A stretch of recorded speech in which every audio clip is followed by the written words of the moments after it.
Welcome back. I'm Peter St. Onge. This is a weekly roundup of my daily videos on the economy and freedom, where I cut through the BS and lay out what the gaslighting clowns pulled out of their hats this week and what is coming next.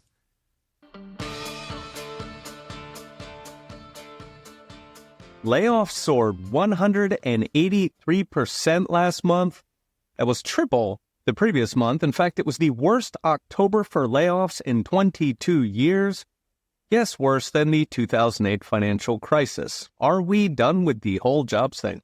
The numbers come from outplacement firm Challenger Gray, who reports October layoffs came in at 153,000. That's nearly triple September's number, and it brings year-to-date layoffs to 1.1 million, which is up 65% from a year ago and the worst since COVID. And it's probably not a fluke. Last week, payroll processor ADP reported just 42,000 jobs were created after 2 months of falling jobs. So what's driving it? Mainstream media really wants it to be Trump, but there's a lot of good things happening under the hood. For starters, the biggest layoffs in October were government-funded contractors and tax-funded NGOs, cut off from taxpayer handouts and now the government shutdown. NGO layoffs alone are up 419% year on year. Together with contractors, they are almost half the layoff surge. The other big one is IT, where artificial intelligence is gobbling jobs faster than H-1Bs can steal them. Finally, media. I've done videos how mainstream media is in free fall, drowning in their swamp of lies. Hollywood's down by half since COVID.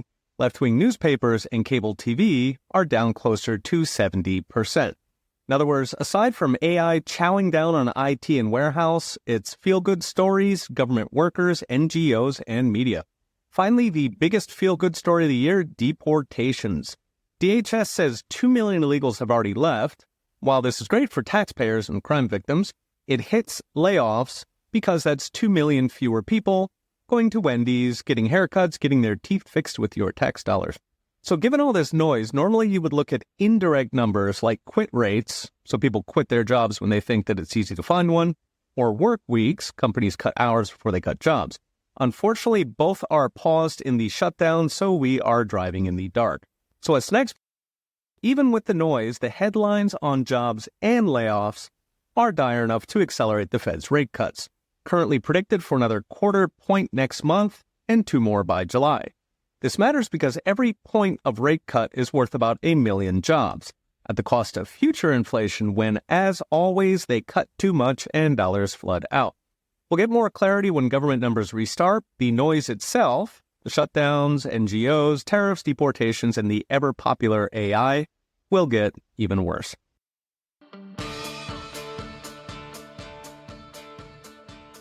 Elon Musk will remain the CEO of Tesla after last week's shareholder vote that confirmed his $1 trillion pay package over the next 8 years, meaning Elon could be the world's first trillionaire.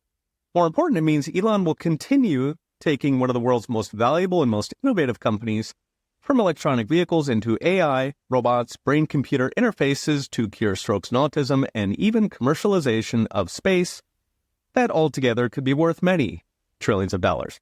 So first, the numbers. Last week, Tesla shareholders voted on a pay package that would pay Elon 424 million Tesla shares over the next 8 years if he hits a series of milestones that add up to $8.5 trillion for shareholders. 4 of the milestones are operational, so deliver 20 million cars, 10 million self-driving subscriptions, 1 million robo-taxis, and 1 million Optimus robots delivered. The other 8 are profit, milestones that come to $400 billion per year and a valuation of $8.5 trillion. That's a 6x return for Tesla shareholders, which is not bad for 8 years. So the way CEOs are paid is the board of directors propose a pay package and shareholders vote. So if you have 10 shares of Tesla, you get 10 votes. The board had to do this because a Democrat judge struck down Elon's previous pay package. This time, a series of left-wing institutional investors tried to block Elon, including California's public sector pension, Norway's sovereign fund that manages their oil revenue, and a pair of so-called proxy advisors who vote your shares to promote left-wing causes like global warming or, say, firing Elon. Charles Schwab tried doing the same until shareholders rebelled and forced Schwab to flip. At the end of the day, the vote was overwhelming, with 3/4 of shareholders voting to pay the man. So what's it mean for Tesla, and more important, the techs that they are working on?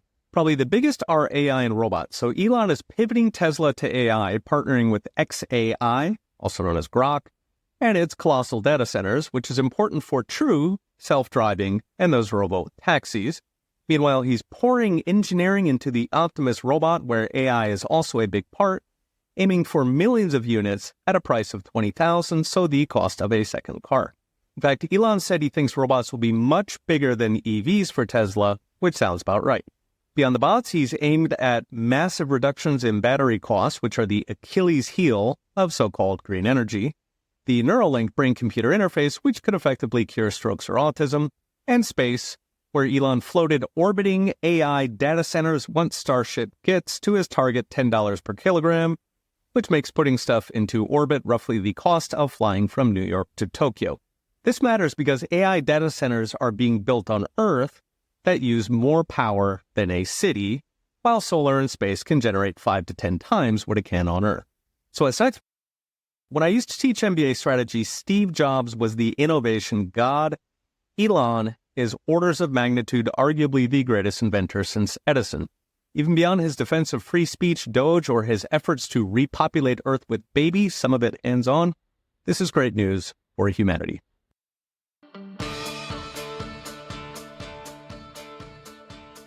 A word from our sponsor. If you own gold, and many of you do, you already understand how it protects your wealth from the insanity coming out of Washington. The inflation, the recessions, the wars. But with monetary metals, there's a way to actually earn a yield of up to 4% on your gold, paid in more ounces of gold. You retain ownership of real, allocated physical gold with no storage costs while your ounces grow every month outside the banking system. If you're serious about protecting your future and building your legacy, head to monetarymetals.com/Peter to get started. Now back to our show.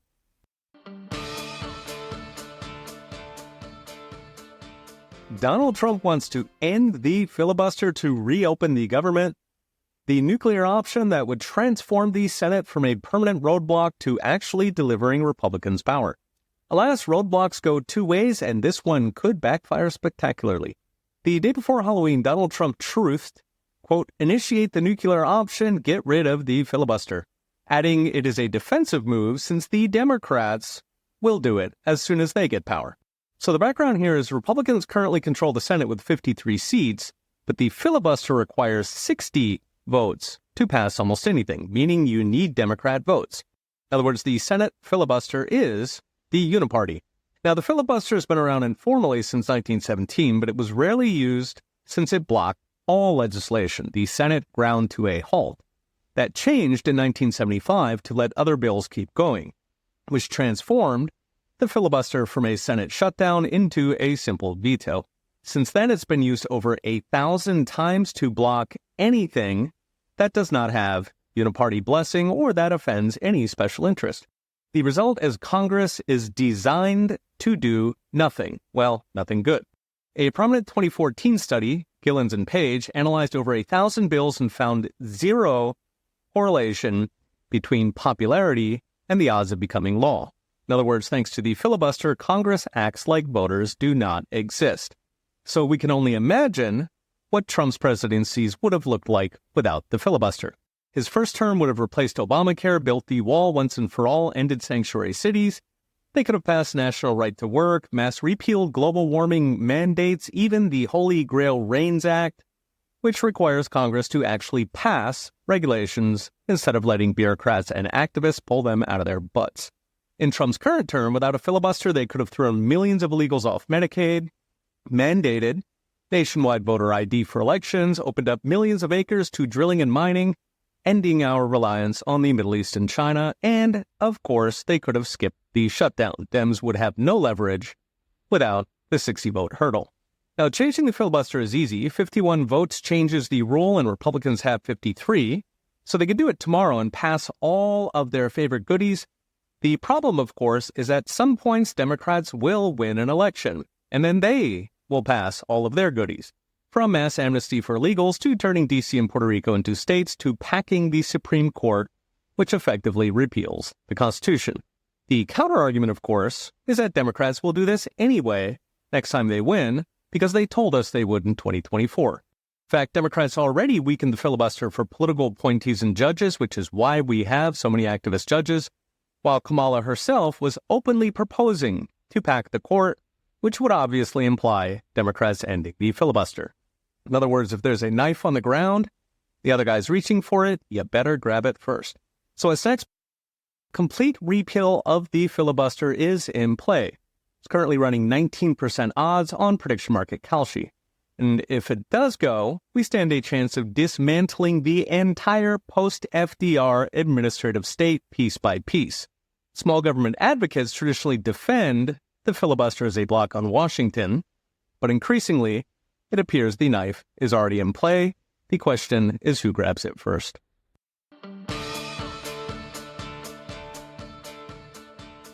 The government shutdown is over just when it was getting fun. We never even got 2 planes falling out of the sky and SNAP beneficiaries eating one another. Sunday night, a bevy of centrist Democrats crossed the aisle to vote with Republicans to reopen the federal government, specifically voting to continue spending at last year's levels through January 30th when they either need a new budget or we do it all again. The deal includes a couple of so-called minibus spending bills funding military construction, the Veterans Administration, and SNAP benefits so they can get back to lobster on your dime. Tragically, the 10,000 government workers formerly laid off during the shutdown will be reinstated with back pay. On the bright side, the 200,000 government workers laid off before the shutdown will remain laid off. By odd coincidence, the shutdown ended 2 days after flights to Reagan National were canceled, which senators used to visit their mistress or district. In terms of who won, the number of Dems crossing the aisle was the bare minimum to pass. The other 40 are still voting no. In other words, it's not that Dems wanted to reopen, it's that 8 of them took one for the team. Team meaning government workers, SNAP gobblers, and millions of NGO activists putting their gender studies degrees to good use robbing the taxpayer to color revolution the republic. Amazingly, in the end, Republicans did not cave. In fact, this is a Democrat surrender. They got nothing for illegals, nothing for Medicaid for the work-shy able-bodied, nothing for Obamacare, nothing for state-run propaganda mills, NPR, and public TV. Even the New York Times admitted all they got was an end to shutdown pain. That would be the shutdown they started. And the reason is Trump did exactly what he should. He kept everything popular going, so military, ICE, WIC, air traffic, and he defunded the useless $2 trillion of government that sustains Democrat donors and activists, their NGOs, green energy, SNAP, and subways in New York. As the New York Times conceded, quote, Trump's pressure tactics work. This all matters because Democrats were hoping to use constant shutdown threats to hold Republicans by the balls. After crawling away on this one, I doubt they'll be doing that. So what's next? We now move to the normal budget process, which is almost as dysfunctional as a shutdown. Congress still needs to fund the other 90% of the annual budget by January 30th, or in theory, we shut down again. This process normally takes 6 months while each senator and committee ask their donors how much they should steal, so we'll see if they can do it in 2 months. But for now, Trump has taken away one of Dems' biggest weapons. They still have the filibuster to block new laws, but they'll think twice before holding the government hostage again.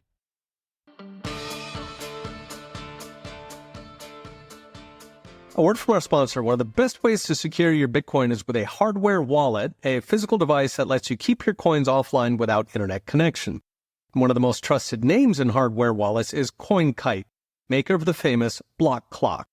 CoinKite devices are made in Canada and they're run by passionate Bitcoiners who've been at this since 2012, back when Bitcoiners were trading in person at swap meets.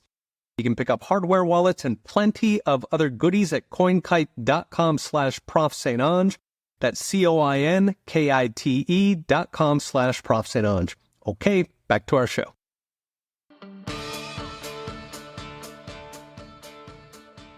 Donald Trump wants 50-year mortgages. Will you be paying your mortgage when you are 103? Last year, Trump floated a new 50-year mortgage with housing czar Bill Pulte quickly confirming they are working on it. The logic is 50-year mortgages lowers your monthly costs. It splits the principal over more years, so young people can afford a home. This matters because young people currently cannot afford a home. The median first-time homebuyer just hit 40 years old. One study found that while half of under 30s were married with a house in 1950, today it is just 1 in 8. Meanwhile, across all ages, the median family spends almost 40% of their monthly income on mortgage payments. Thing is, 50 years doesn't do much to cost because the extra time is really far in the future. So you're looking at maybe 15% cheaper, so a $2,500 monthly nut goes to $2,100. In return, you are signing for a lifetime of debt bondage. So nominal interest payments almost double on a 50-year versus 30. So at the moment, you'd be paying $800,000 of interest on the median home. As Adam Taggart puts it, this turns home ownership into debt serfdom. Worse, longer mortgages actually raise house prices because the payment comes down. Going by history, this would raise house prices by 10 to 20% or 40 to 80,000. In other words, the saved payments are completely canceled by higher prices. Now, the prices won't rise overnight. History says 5 or 10 years, meaning Trump can get lower housing costs in time for the midterms, but in the long run, mortgage payments will be the same. You'll just pay it off when you're 103. Now, the background here is the 30-year mortgage was hatched by 1930s dictator Franklin Roosevelt after he screwed the economy so bad nobody could buy anything. Before FDR, mortgages were 10 or even 5 years, with down payments around half of purchase price. Today, 89% of mortgages are 30 years, while down payments are often just 10%, since taxpayers are guaranteeing the debt. So 30-year mortgages did two things. First, they expanded homeownership from half to two-thirds, maybe not as much as you'd expect, but they also drove home prices to stratospheric levels. Houses went from twice annual wage to 11 times today. This is because the longer the term, the bigger the loan, and going to 50 years makes it worse. So what is the solution? Well, deregulation helps. Zoning, union rules, and environmental mandates could cut 80 to 100,000 off the cost of a house. Deportations also help. Catch them all, and you could cut houses by 30,000, according to an Urban Institute study. But the big one is the Fed, because artificially low interest rates make every asset go up, from stocks to gold to houses. They turn houses into an investment with the premium match. This is great if you already own a home. The house goes up more than the mortgage. You live for free. It's not so great if you're in your 20s dreaming of starting a family. So what's next? After Dems swept last week's elections, Trump is looking for something big on affordability. In the short run, 50-year mortgages will help, but in the long run, they'll drive home prices into the millions and 50-year debt serfs into the tens of millions.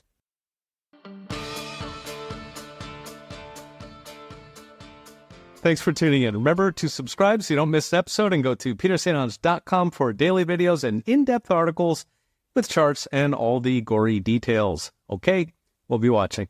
See you next time.